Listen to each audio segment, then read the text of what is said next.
In this video I'm going to show you how to make a bug hotel using a wooden crate and some empty tin cans. Hi and welcome back to the garden. Today I'm going to be doing a bug hotel using this wooden crate which I found in a craft shop and I've painted with a wood preservative, and some leftover tin cans which we've had various tin goods in. So these have just been emptied and cleaned, and I have an array of various different things that the bugs and the creepy crawlies are going to be interested in going into during the colder weather to hibernate for winter. So I'm first going to start just using the crate. I'm just going to place the tin cans just inside. So I'm using 6 for this size crate. And the good thing about these tin cans is I'll be able to fill these with various different substances so that there's lots of creepy hidey holes for the various bugs and beasties that are going to be looking for homes during the winter. So I'm first going to start with some bamboo canes. So I've cut these to size already, and bamboo canes are great because you usually have a hole going through the centre and the bugs and beasties can get themselves in there and get some protection. So I'm just going to start by filling up one of the tin cans with some of these canes. And I've also recently chopped back a shrub, so I've also got lots of twiggy growth that we've kept, so I'm just going to use that as well. So it's just a matter of cutting this all to size and packing it in basically till there's no more room.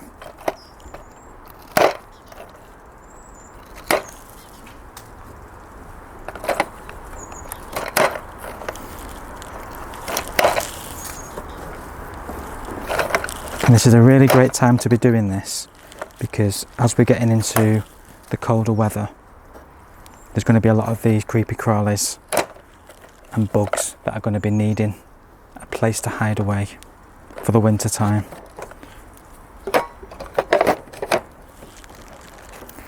So I'm just cramming in as many as I can. All various different shapes and sizes.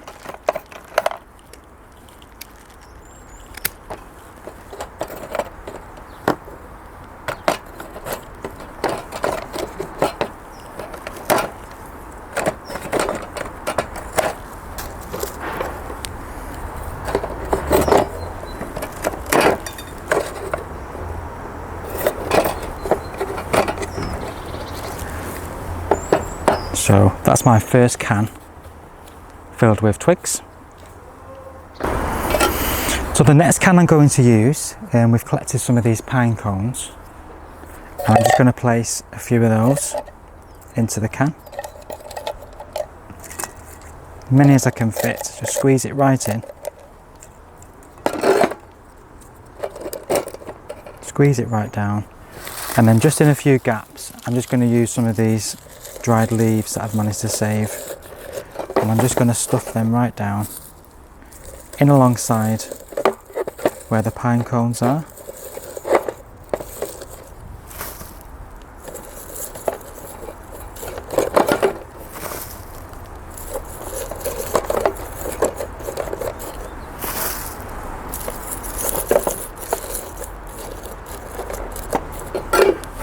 So that's my second one. So that's got pine cones and bits of leaves and grass. So that's that one. In this next one, I've got a lot of these seed heads which I've collected from the garden, and these make wonderful little hibernation areas for tiny little bugs. They can go inside the little seed pods and find some hibernation space over winter. So I'm just going to trim them to size and pop them down.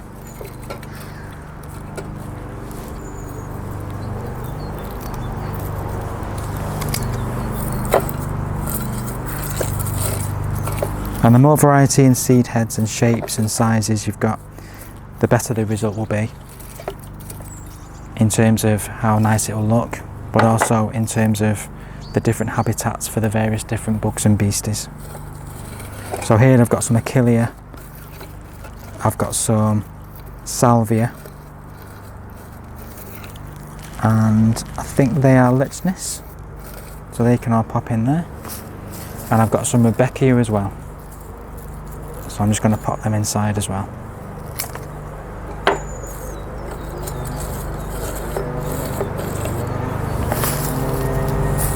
And again, when you've got a bit of space, just to pack it, you can just put some more of the grass and the leaves, just to make that space nice and snug. So for the fourth one, I'm going to use some more seed heads. So these were of the Monarda. I'm just going to chop them to size,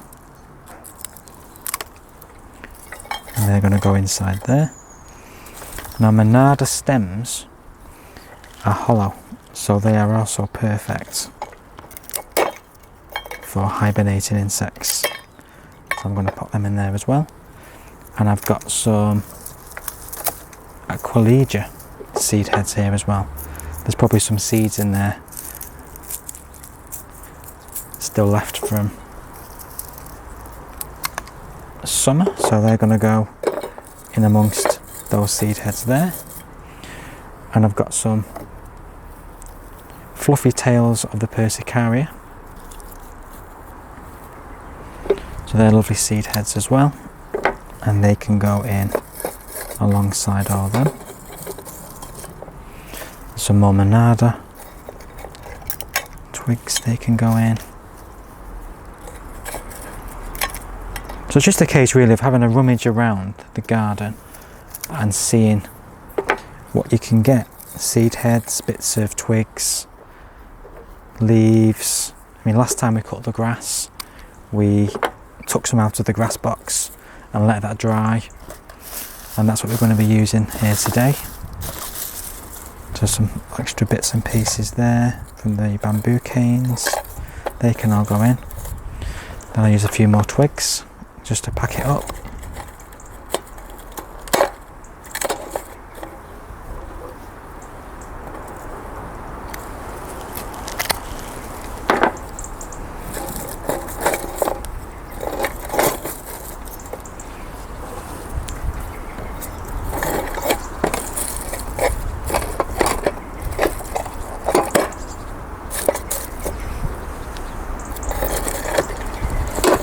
And there are many different ways of doing a bug hotel. You'll probably find on YouTube and through the internet, there's various ways you can do one. I mean, this is quite a stylized design. You don't have to be this elaborate. You can just make a pile of stones and twigs somewhere, maybe under a tree, put some leaves around, and that will do just the same job. It's just somewhere for the bugs to climb into to protect themselves from winter. And they'll come out in spring when the warmer weather comes, and the cycle will continue. And the more insects we overwinter and we attract into the garden, the better the biodiversity will be. And remember, every insect has a place in the food chain. So one predator of one bug will eat something, and there'll be a higher bug along the food chain which will eat that. And it's one of those things of nature that we can't control, but it does keep the garden in a good harmony, and hopefully will keep any bugs that are detrimental to plants down in numbers naturally, without the use for chemicals, pesticides, which we don't use and don't agree with. So that's another one. So this one I'm just going to fill just with grass and leaves.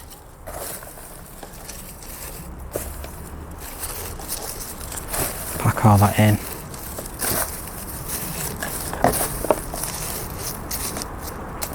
This is a great craft idea to do with children. You can get out in the countryside, you can collect all these different things, bring it back home and have a good play with children with making these lovely homes for all these bugs. Because children love to get their hands dirty just like us adults do. Okay, and then I might do another twiggy one with some pine cones that I've got left over.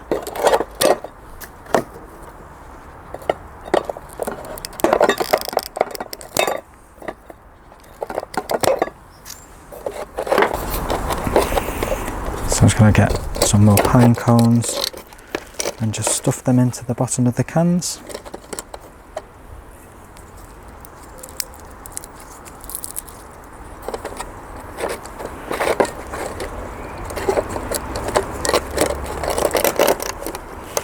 And there you go. Okay, so that's all the 6 cans filled now with all the material.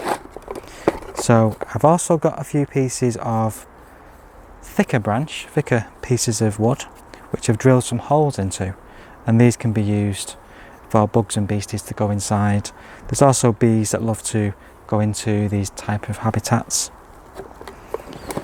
So I'm just going to place some of these in and around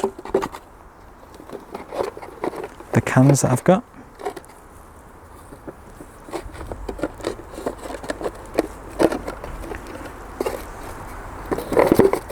So it's just a case of playing around until you've got the kind of thing you're looking for. Maybe that's too big, so I'll just keep hold of that one. Put a few more pine cones in there, in the spaces below.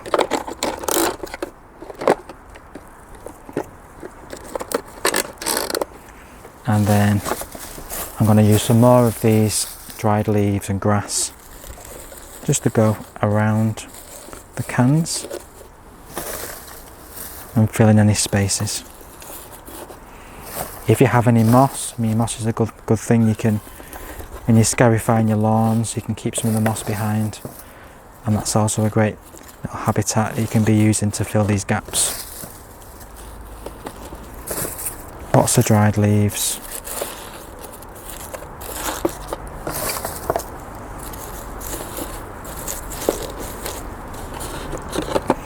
Maybe some more stems, we can fit some down the side there.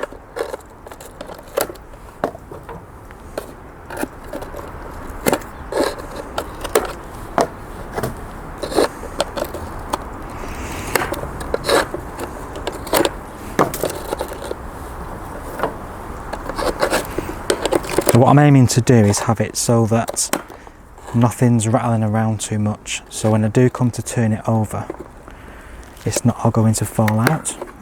So that's why I'm trying to pack it as tightly as I can.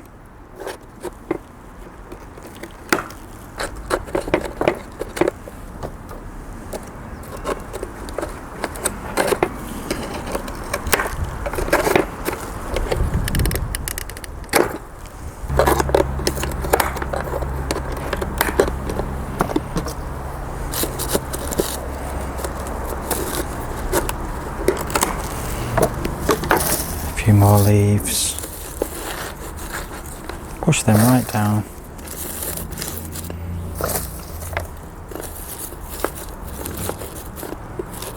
So there you go. So that is the bug hotel completed, and what I'm going to do just as some extra protection is just wrap a little bit of twine just around the whole thing to keep everything in place. So using the handles of the crate, I'm just going to tie the first end just there, and then just a case of going a bit round like that, quite easy.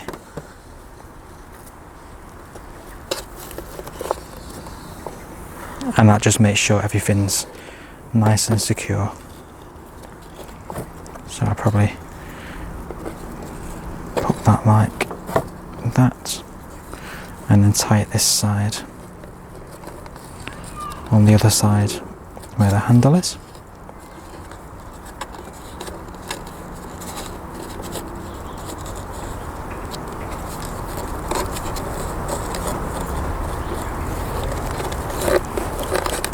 press it as tight as you can get it.